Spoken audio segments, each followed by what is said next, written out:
In today's lesson, we are going to talk about all the different forms of payment that you can use when you want to purchase something at a store.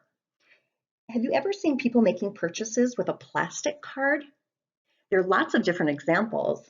There's a debit card, there's a gift card, a credit card, even something called a prepaid card. And sometimes a purchase can be made without cash, without any type of plastic card, or even a check. These purchases can be made using an electronic payment on a computer or an app on a smartphone. But it's important to remember that to use checks, most cards, and other forms of payment, you first have to have money in your bank account. Now let's do a quick review. What are the two ways to get money into your bank account? Great job if you said deposit or direct deposit. Remember, a deposit is when you put money into your account, so you can visit an ATM or go inside of a bank and have a personal banker help you with that. With direct deposit, this would be when your employer or you would transfer money electronically money into your account by using a laptop or maybe even a smartphone. Now let's take a moment to look at all the different types of payment methods that are out there. Let's start with a credit card. That is a card that allows the holder to buy goods and services by taking out a bank loan. So when you use a credit card, this is money you actually have to pay back. And the bank will want you to pay interest or more money on top of what they loaned you if the money isn't paid back within 30 days. Now that's totally different than a debit card. Those two cards look a lot alike, but they're totally different. A debit card is a card that allows customers to electronically and immediately withdraw funds from their accounts. So with a debit card, you've already put money into your account and you can take it out whenever you want. It's your money. Now, when you have a credit card or a debit card, it's extremely important that you keep those two items in a very safe place. Because if the wrong person gets a hold of your debit card or credit card, there is the opportunity for what's called identity theft. This is the crime of stealing someone else's personal or financial information for their own use. So that means that if the wrong person gets a hold of your debit or credit card, they could very well steal your money. So if you ever lose a debit card or a credit card, it's important to call the financial institution and cancel them. And it typically takes about 3 to 5 days to get a replacement card with a brand new number on the front. Now, one of the ways that we help keep our credit cards and debit cards secure is by what's called a PIN, or a personal identification number. This is a number required when a person uses a debit card or credit card. It ensures that other people can't access the bank account. So you always want to keep your PIN number extremely safe and secure as well, because if someone does try to steal your identity and they don't have your PIN number, it makes it a lot harder for them to do that. There are two other plastic cards I'd like to talk about. The first one is something you're probably very familiar with, a gift card. And this is a card that is purchased for a certain amount and then it's used like cash. A prepaid card is a card that allows you to spend only the amount you have pre-deposited into an account.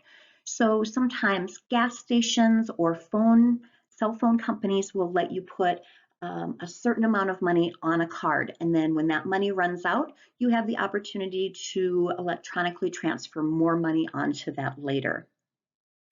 The other two items that we can talk about in this slide are cash. That's obviously a great payment method. And there's also personal checks that you can see down at the very bottom. And writing a personal check, that money just comes directly out of your checking account. The last type of payment method I'd like to talk about is electronic payments. Now, these are payments made using an app that allows the user to automatically debit a bank account or charge a credit card without having to use those cards. E-commerce payment methods frequently make use of electronic payment platforms and services.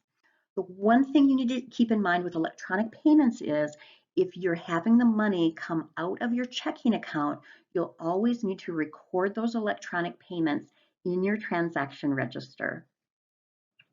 Let's get started on our first activity, comparing payments.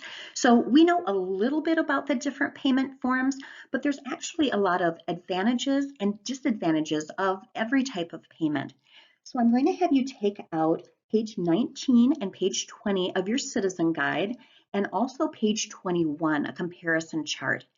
And I'd like you to read through the different payment methods and then use the comparison chart to fill out that graph in the bottom portion of the worksheet so that you can compare and contrast what are some good things and what are some bad things about all the different forms of payments that are out there. You can go ahead and pause this video to do that.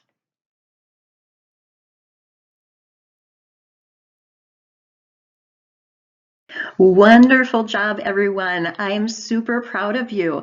I hope that you learned a lot about the different advantages and disadvantages of different payment methods. And this will come in really handy in our future lessons and also in our next activity. So here's the answer key. Go ahead and pause this video to check your work. And then when you're ready to move on, we'll move on to activity number 2. In this activity, I'm going to read you a story about Linnea and Bryce's shopping trip.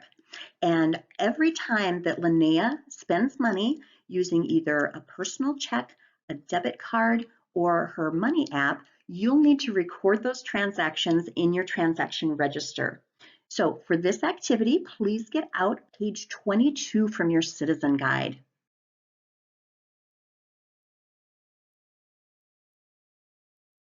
Linnea received her first paycheck from her new job. She took the bus to the bank to open an account. While there, she learned that she could set up direct deposit so that she didn't have to deposit her check each week. She could use the card like cash. She endorsed her paycheck and deposited the $75 into her account. The teller showed her how to write the deposit in her register. He also explained how to set up direct deposit so that her future paychecks deposit automatically. Pause this video to write the deposit in Linnea's transaction register. Later that month, Linnea and her friend Bryce decided to go shopping. Linnea knew that another paycheck of $75 had automatically been deposited into her account.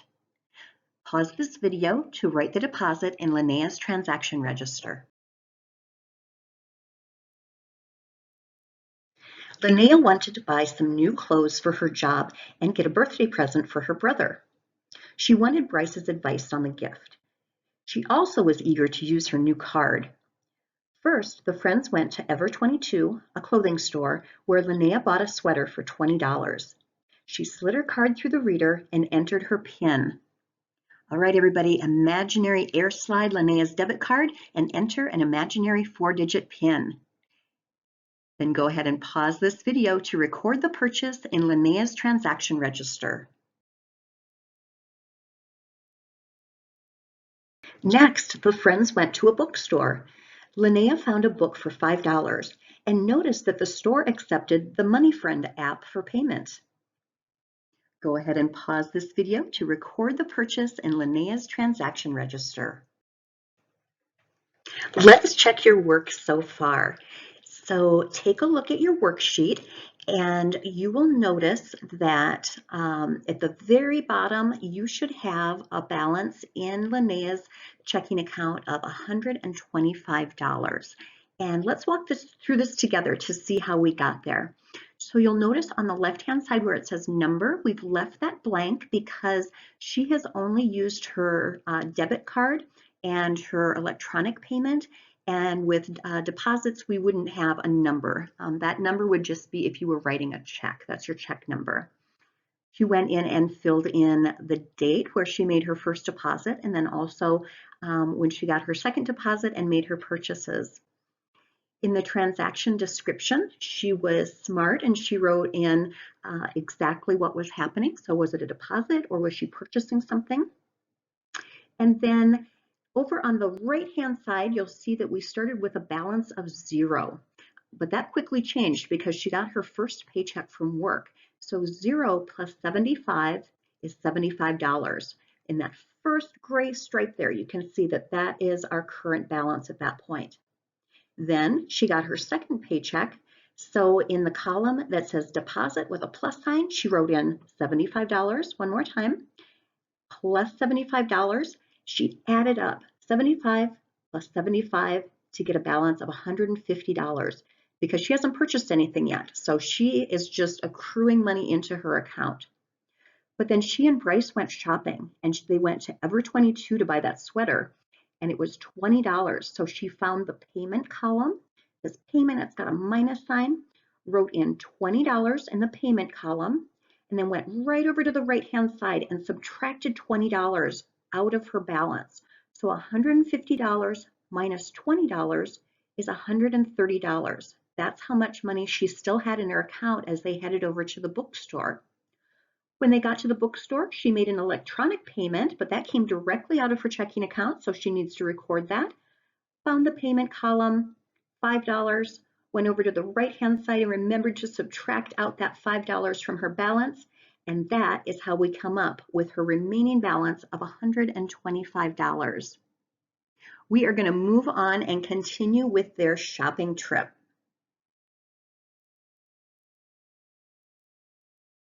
Linnea and Bryce decided to stop at a cafe to purchase a beverage and a cookie for a total of $5. Linnea remembered she had a gift card, so that money did not have to come out of her account. So no need to pause the video because when you do a gift card purchase, that money is not tracked in your transaction register. Passing by her favorite sporting goods store, Linnea noticed a new hockey stick for $40. Did she have enough money to purchase it? Take a look at her transaction register. Yep, she absolutely did have enough, but she decided she didn't want to spend that much. So she and Bryce continued through the mall. The friends then headed to a computer store to look at games for Linnea's brother. They found a classic Mario Kart on sale for $12. That would do just fine. She noticed that the store took the Money Friend app, so she decided to make her payment with her phone. She recorded the amount, figured the balance, and headed out of the store with a present for her brother. Go ahead and pause this video to record the purchase in Linnea's transaction register. The friends had purchased the things they came for, but while they were out, Bryce saw something in a hardware store that he really wanted, but he didn't have enough money. Linnea agreed to lend Bryce the money he needed, so Bryce gave the cashier $10 in cash, and Linnea used the Money Friend app to pay the remaining $15. She knew Bryce would pay her back soon. Pause this video to record the purchase in Linnea's transaction register.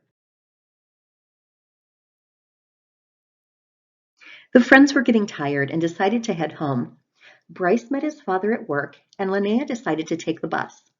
She did not have any cash to pay the bus driver, but the town's new buses accepted debit cards, so the $1.25 ticket went on her card. Take a minute to air swipe your debit card and type in your imaginary 4-digit PIN number. Pause this video to record the purchase in Linnea's transaction register.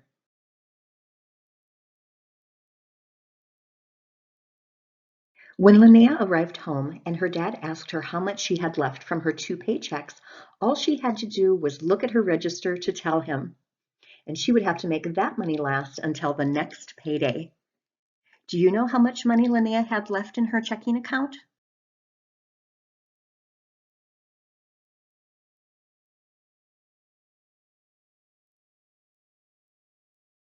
If you said $96.75, you are correct. Great job, everybody. Let's go ahead and check the rest of your work to see where we came up with that final balance.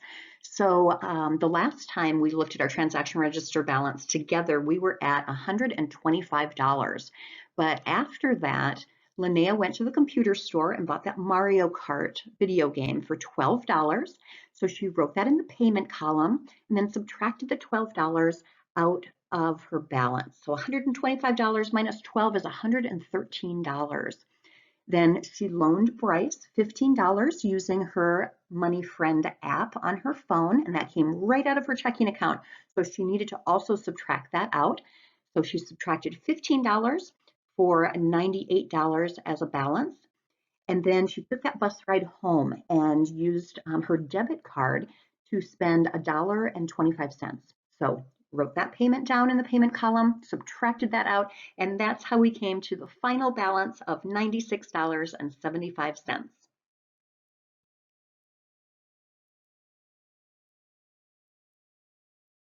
Fantastic job on this lesson, everybody. Let's do a quick thumbs up or thumbs down review. Again, give me a thumbs up if what is printed on the screen is true. Give me a thumbs down if it's false.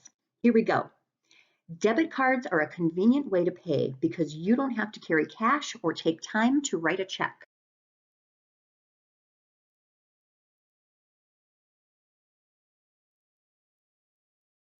Thumbs up or thumbs down. You should tell everyone your PIN number.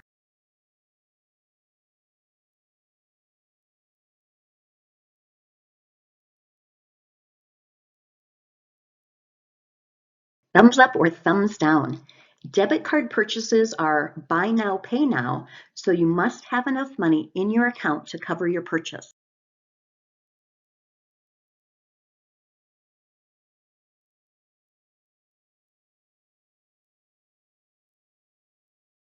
Thumbs up or thumbs down. If you spend more money than is in your account, your bank will charge you a fee.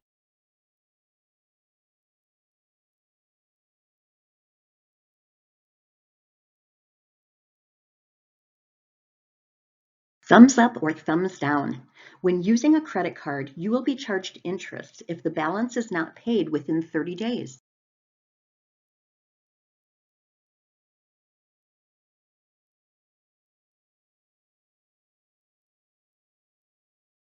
When people use debit cards, make electronic payments, or write checks, the amount of money in their checking accounts, the account balance, is reduced.